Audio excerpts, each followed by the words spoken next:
Hello, everyone, and welcome to Snap Take. This is Glazer of Snap Judgments, the official podcast of Marvel Snap Zone. We've got genuinely, completely phenomenal decks for you today.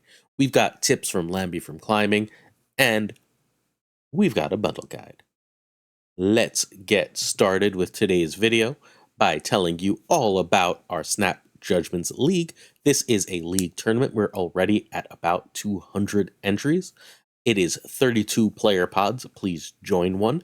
It is a perk of being a $1 patron. So basically, this amounts to a $1 entry fee where you can play tons of Marvel Snap content creators and you will get tons of prizes. There are prizes for winning each pod. Winners of each pod get put into a single elimination bracket. We'll be keeping stats, so we'll have stats for players of Marvel Snap. We're going to be doing various raffles for players in the tournament. This is going to be huge. This is going to be ongoing, and you should be a part of Marvel Snap history by checking out the Patreon at patreon.com/snapjudgments. You will have no other better way to beat and meet players like Lambie Series, like Prashant, like Tucker, like Fazzer. So get yourself ready. You're going to see tons of top Marvel Snap players playing in this tournament, and you're going to be able to compete with them. Let's go. I'd also like to invite you to hit that sub button, hit that like, hit that comment. We're basically right at 9,000 subs, which means, again, pretty soon, huge 9,000 sub giveaway. But it also means you're helping us grow. You're doing your best to help us reach the top content creators of Marvel Snap. We bring you 6 videos a week of top Marvel Snap content. We cover everything in the game. We are the most thorough and consistent Marvel Snap content out there. And as an added bonus, we bring you meta decks, generally speaking, literally weeks before other content creators know they exist. You probably saw Husky Puppy's Hella Lockjaw list recently on various channels. We covered that 3 weeks ago. You saw earlier Regis Kilbin, Dexter, Jeff Hoogland cover a Big Dumb Idiots deck, a deck that was running basically Destroyer and Blob and Cosmo and Armor and Scar and Warpath. That deck that was everywhere, we covered that on like January 10th. It was February before other people freaking noticed that deck existed. We bring you the best decks, the fastest. We give you the most content. Hit that sub button. It helps us so much, and it's free to do so. All right, our format for today. We did the imbalance patch, excuse me. Imbalance patch thoughts were yesterday, so ignore that here. We're going to begin, as always, with questions of the day. Then we've got a deck from the Genius Deck Builder Safety Blade. Then we've got Lambie's thoughts on ladder and climbing mentality. Then a deck that Tucker and I brewed on his stream a few nights ago is absolutely crushing it. That is the title deck of this video. Then we are going to look at the bundle guide for So Is Spider-Man Grounded. Then we've got a deck from our friend and yours, Fazzer Snap, who needs to get back to streaming already. We'll end, as always, with our shop and shoutouts. Alright, 1-star Snorlax asks if it bugs me when you search a game, your name is on top, but when it loads, you're in the bottom. And I'm going to be honest, I didn't notice. Sorry, I know that's not the answer you wanted, but I straight up had no idea until you told me, and now I see it, and I still don't even notice most of the time. It's not the way my brain works at all to notice that. Sorry. Mojo the Clown wants to know my favorite 5-cost card. My favorite 5-cost character is Blue Marvel by a lot. I don't actually like most of the 5-cost cards. It's basically like just Blue Marvel and Stature. Most of the rest I think are characters that are fine to not my cup of tea. Blue Marvel, however, was in that amazing Ultimates run, the amazing what was it called? I think it was New Avengers when they were with Luke Cage on the West Coast. Whatever, all those runs I really loved. I thought Blue Marvel was an absolutely super compelling character, as sort of a cross between like Superman and Mr. Fantastic, and I was a big fan. My favorite 5-cost card in the game is Legion. I love Legion, and look, part of the reason I love Legion is bluntly that everyone got Legion wrong and thought he was going to be bad, and I got Legion right, and that made me a really big fan. But I also like the kind of decks he promotes. I like Control. I like Scam. I think the best 5-cost card in the game right now is Annihilus. Annihilus is also probably my second favorite 5-cost card and one of my favorite 5-cost characters. I love Annihilation. But Annihilus is super powerful. The 3-card Annihilus package of Hood, Sentry, and Annihilus is one of the best packages in the game. Manio asked my favorite pizza toppings, and the assumption was double pepperoni. I think pepperoni is fine. I don't hate pepperoni. Who hates pepperoni? But my favorite pizza toppings are twofold. There's a specific place, a specific pizza place that has this eggplant pie that is absolutely to die for. So this like fried eggplant, and we get vodka sauce with it, and it's unfreaking real. So that is one, and then the other is a chicken scarpariello pie, and it can't be the normal chicken scarpariello pie. So there's this place, they don't do it anymore. But when it wasn't on their menu, but when you ordered chicken scarpariello pie, they would literally stop and make chicken scarpariello from scratch, and then basically pour that on the pizza and bake it in, and it was unbelievable. It was like one of the best pizza slices I've ever had. So chicken scarpariello and eggplant vodka sauce are my two favorite pizza toppings, and no one would have guessed those. Sorry. If you'd like your questions read out in tomorrow's video, leave one in the comments. Priority answers, as always, for Patreon. Our first deck is our Safety Cull Bounce. We covered this deck. This was Docty's deck originally, Docty's base, where the Cull Obsidian was a totally different card. That totally different card was Hit Monkey. And usually changing one card does not make... I guess there was one other card. There was a hood in it over Iceman. So changing one card does not usually make a new deck. Changing two cards does not usually make a new deck. But Cull, instead of Hit Monkey, changes the feel of the deck literally completely. This feels like an absolutely new deck. It doesn't play the same. It follows totally different patterns. You're doing different things with your one-drops. You're doing different things with your bounce cards. I think it's far more interesting this way. And, well, more importantly than being more interesting, it wins a lot more. Safety got like 3 Infinity tickets with this already. It's great. All right, so I'm running Hood for Spider-Ham because I'm addicted to dropping 2 demons on the last turn. Dropping 2 free demons on the last turn is just insanely power. You're paying 0 for 12 if you can get that whatchamacallit, Black Swan out first. So that's amazing. You must have Werewolf and Cull. Cull is straight up phenomenal. One of the best new cards they've released in a long time. Cull is must buy. I'm going to say that again. We're not going to do 3 Cull decks, by the way. We're going to do 2 Cull decks and 1 non-Cull deck in this video for anyone who didn't get Cull. But I'm going to tell you right now, Cull is must buy. It's going to be one of those cards that, like, even if it's not the best card, it goes in a crap ton of decks. And because it goes in so many decks, your life is just easier if you have it. All right. If you need the 4s, which are Werewolf and Cull, you also need Zabu. That's how that works. And you also need Black Swan. Cool. You really, really need Black Swan because a lot of what this deck wants to do is get to the end of the game and play 2 4s for 3 with Zabu, and then drop a bunch of 1s to move Werewolf.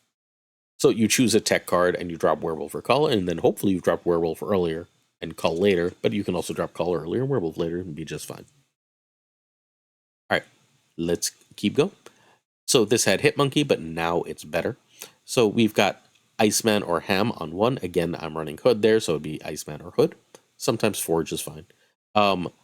Then you've got Zabu or more 1s.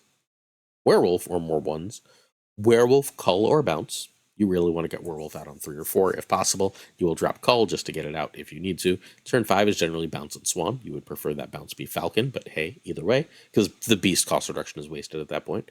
And then go off. 0 cost 1s to move Werewolf, and then whichever tech cards win the game. You end up, I kept ending up with like 18 power Werewolves. It was completely stupid. Werewolf was back-breaking and lane-winning alone wherever the hell I wanted him to be. And then it was just like a Shang-Chi or an Enchantress to win another lane. And they would be like busy Shanging Cull as I won the game. It was ridiculous. This deck is crazy strong. All right, let's do our hip count. We got the Ham, we got the Iceman, we got Beast, Zabu, Falcon. Ooh, that's it. 5. We're only at 5 hips. It is worth noting that I got a wonderful gold split on this Enchantress, and I'm going to get a gold on this Shang-Chi because we're going Jacintos since there are no hips for these. And I love Jacinto art too. Give me a hip, Cull. Second dinner, you cowards. All right, Lambie grinded from rank 100 to rank 3 in 2 days because he's Lambie, and he has advice. Losing less and winning more. So, the idea behind this is getting mentally comfortable with losing less. You're going to feel less inclined to try and win unwinnable games if you can accept that losing the minimum amount of cubes when you don't draw well is considered a win. I.e., you're not meant to win every game Marvel Snap. So when you're going to lose, if you lose the least cubes possible in that loss, that is a win. This is super important for long hours of grind, where sometimes you just don't draw well many games in a row and get frustrated and try to force wins just because. It's normal to retreat many games in a row. In fact, if you aren't getting good hands, this is the proper loss mitigation. It's correct to lose here, but we lose the minimal amount is a good mindset to have. And I have this friend who's watching, hi Corey, who doesn't snap enough, but almost always just loses in very small amounts and gets frustrated losing very small amounts. You're doing that part right. Figure out how to maximize the wins, keep losing in really, really small amounts, and then when you win, you make it all up and then some. On the flip side, constantly be on the lookout for when you are gifted good hands to actively look for win more, aka getting maximum cube value. If you have a good hand, figure out how to snap. You'll still lose some of those games and lose an extra cube, but when you win, you're going to win so much more that it's going to be worth it. Good hands don't always come, so when they do, exercise good snapping to extract more cubes from your opponent. If you don't know what good snapping is, we did a video last Monday, not this past Monday, the Monday before, which is like the 10 beginners tips to get to infinite. These are the base things you need to know. We're going to do a more advanced tips version of that this coming Monday for anyone who's trying to climb an infinite or anyone who is still struggling to get there. These are further tips for how to get there. It's coming this Monday. All right. Good hands are okay. So if you TLDR, losing less when you are just meant to lose is a win. Winning less when you could have won more is a loss. Also, Lampy says on Cull, bye. Cull is a must-have card. Cool. We have a huge video on all this and more on Monday once more, so please make sure to check it out. If you're not subbed, ring that notification bell. You don't want to miss it. All right. So I went on Tucker's stream on Monday night. Yeah, Monday night. The eve of Cull, and Tucker was like, let's brew some Cull Obsidian decks. And we brewed this deck, and this deck has been utterly, stupidly good. I'm dominating with it. Tucker went 16-4. That's the 80%. Everyone I've sent this to is like, oh, that's real. Yeah, this is real. This is completely insane. Kitty Shuri is back. This has so many different plays, so many different game plans. This is like this is true of every deck, but I'm gonna say it here especially. Play this in Proving Ground. It's got a lot of lines, and it's gonna be funky to play. You're gonna have to learn some stuff about how to play it. Do so in Proving Grounds. Cool. All right. So Kitty is needed. Cull makes it sing, but you can try Atuma. Again, just get Cull. Scar and Gladiator are required. Gladiator is in Spotlights next week. You can try something like Iceman or Nightcrawler for Nico, if you would like to. And if you want gameplay, please check out youtube.com/@Tucker, TUCCRR. Tucker has gameplay because he was so excited by this video, he ran and made by this deck, he ran and made a YouTube video. All right, 16-4, 80%. I also played it to a really high win rate, but it was on my phone, so I don't actually have the stats. And someone's going to be like, but you can run a stat tracker on your phone. You're completely correct, I can. But the real reason I get my stats is I run a deck overlay. I like the deck overlay from it. I like to know what's in my deck, what's still in my deck, what's in my opponent's deck, etc., what's discarded, what's destroyed. And that doesn't exist on the mobile trackers. Just the stat tracking does, and the stat tracking eats my battery, and I'm not always near a charger, and I'm not willing to eat my battery just to have some extra stats. Also, earlier today, I lost 4 games in a row because I had play for a 3-cost card, so I played a 3-cost card, I retreated, played a 3-cost card, retreated, and I lost 4 cubes. That messes up my stats when I'm not, you know what I mean? I do that kind of thing on my phone literally all the time when I'm short on time. Sorry. I almost always play seriously on my computer, and I have those stats. If anyone's interested, I don't know, let me know in the comments. I'll happily tell them to you. I have my lifetime winning cube rate and my this season winning cube rate. Okay. So turn 1, Kitty or pass. Turn 2, Forge Kitty is better than Armor, is better than Forge for Gladiator. You love Forge for Gladiator because you're running Scar. Turn 3, Hulkbuster Kitty is better than Forged Gladiator, is better than just regular Gladiator, but you're fine playing a 3/8. Turn 4, Shuri is more or less equal to Cull, is more or less equal to your turn 3 stuff, obviously depending on what's there, depending on what you have. If you forge Hulkbuster and merge it with Kitty, that's going to be totally fine. You can do that exactly on turn 4 and be fine. You can just keep building that huge Kitty to win the game. It often works. You can drop a Cull and just say, I'm going to play 3 big things, go match my stats. Or you can drop Shuri and say, Red Skull Taskmaster seems good. But even if you Shuri and then you can Shuri, Red Skull, Car, or Cull on turn 5, you still have plenty of plays open. If you have that 4-cost Scar, you're set. If you have a 2-cost Scar, though, which is a real thing this deck does fairly often with Gladiator, into Shuri Red Skull. You get a 2 cost, or sorry, into Red Skull or Forge Gladiator into Cull. Now you have a 2 cost Scar. You can just drop Red Skull. Now you have a 0 cost Scar. But even if you don't, right? Let's say you're still building a kitty or doing some other nonsense. You can just Shuri Cull on the last turn of the game. Or Shuri Scar on the last... Sorry, not Shuri Cull. You can just Shuri Scar on the last turn of the game perfectly fine and dominate. And yes, that Shuri Cull thing means maybe I do want Zabu. I'll think more about that, but I don't know what to cut. Because this deck is real tight. So, turn 5, Red Skull, Scar or Cull on Shuri, or just Shuri-Kitty. Shuri-Kitty is a great play. You're often getting like a 16 power Shuri at this point, at which point you drop Shuri the next turn with Taskmaster, and you've got 2 16 power things, or you can drop a Scar and Shuri, or you can just drop Taskmaster on Red Skull. There's a lot of really great things to do here. All right. Oh, sorry. The copy spell on Nico is hilarious on Kitty. I got a 5 and 8 power Kitty in a game earlier, and it was just completely silly. So be wary to pay attention for that. Okay, now let's do our hit count. We've only got a few. We've got Kitty, but we've got our gorgeous armor. Love having an excuse to run that. Gladiator, Shuri, Vision. So we've got a solid 5, nothing amazing. Need that hip Taskmaster to come soon. Play this deck, please.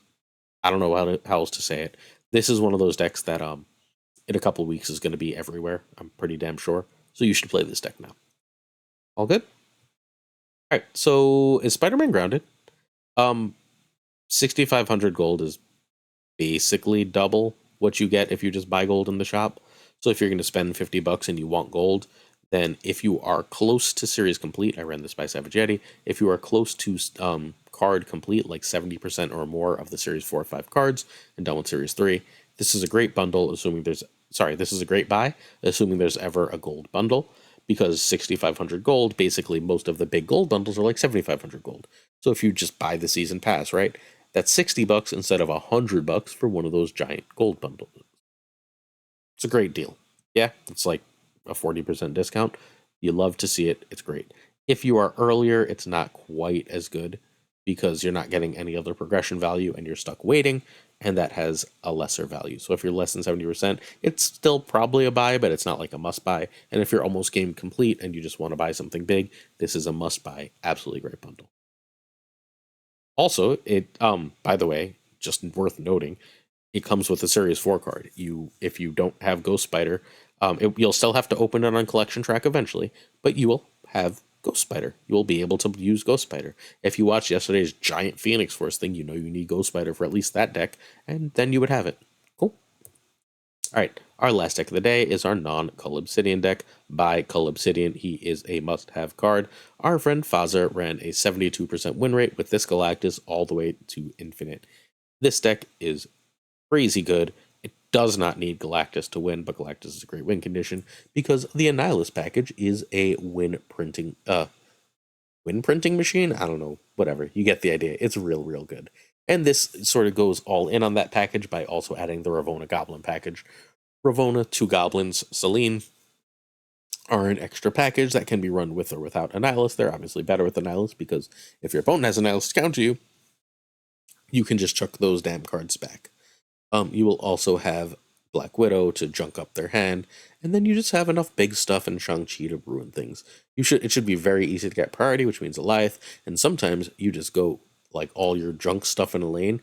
Like they play their Widow's Bite in the same lane that you're about to Goblin, and now they have -4 there, and like they already had a 1-drop there, and it's going to be really hard for them to compete, right? Or if that's the lane you end up hobgoblining, because you went Ravonna, Black Widow, Hobgoblin.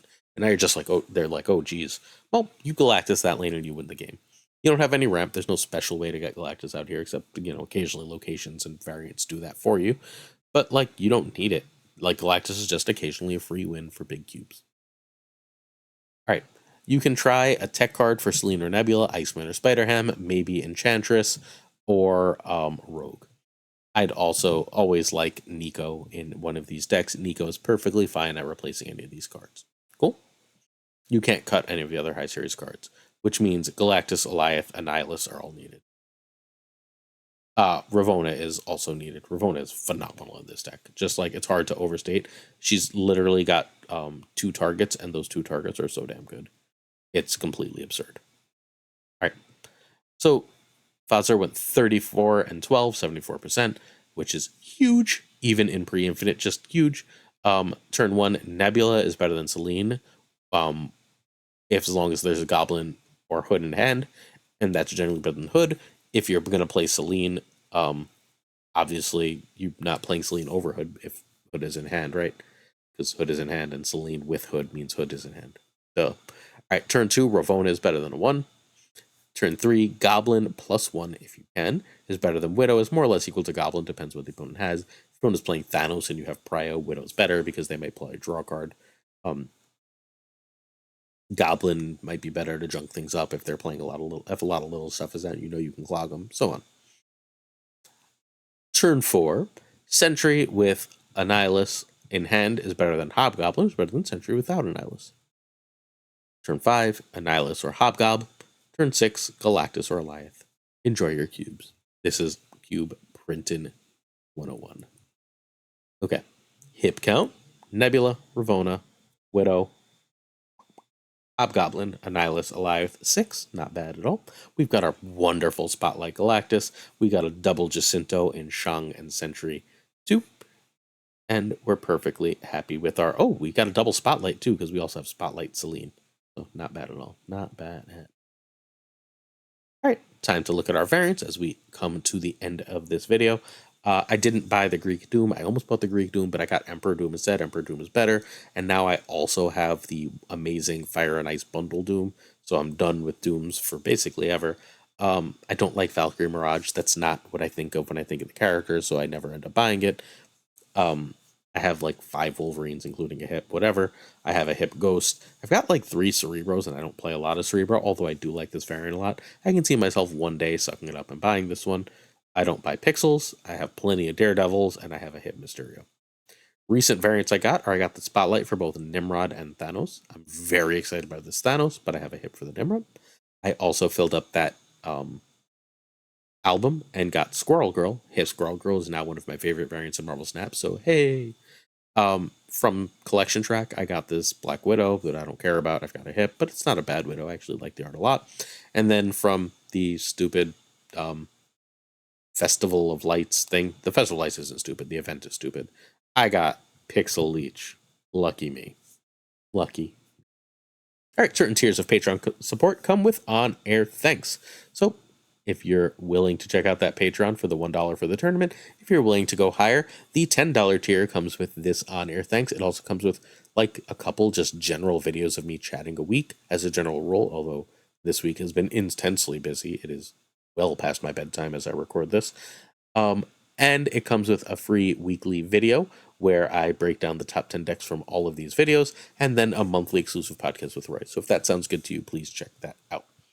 Our patrons that we're thanking are Abigail Giesland, Mandatory Burnout, Cables, DG Winfield, Direwolf, LAB, Father Newman, Good Dog Gamer, Inc., Jane Everett, J.D. McDonaldino, Aquila Platano, Caretix Lee, Coyray, J. Bussy, The Bizza, which is a great name, along with Killa Platano, Models, Louis Antunes, Matt Conduit, Matt H., Mikey Hijinks, NoFlex, Ocularis, Pretty Chill, Seamus, Spike Jones, Two Ties, Tucker, X-Force V, The Homie Min, and Gunny T.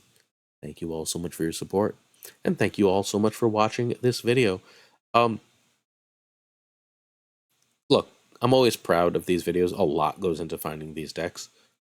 But the decks from today are sick, and you should buy Cull. I know I usually say, like, wait till Friday, wait till Monday. You can buy Cull. Cull is completely, wildly good. All good? That's the end of today's Snap Take. Thank you so much. Please hit that sub button. Appreciate you.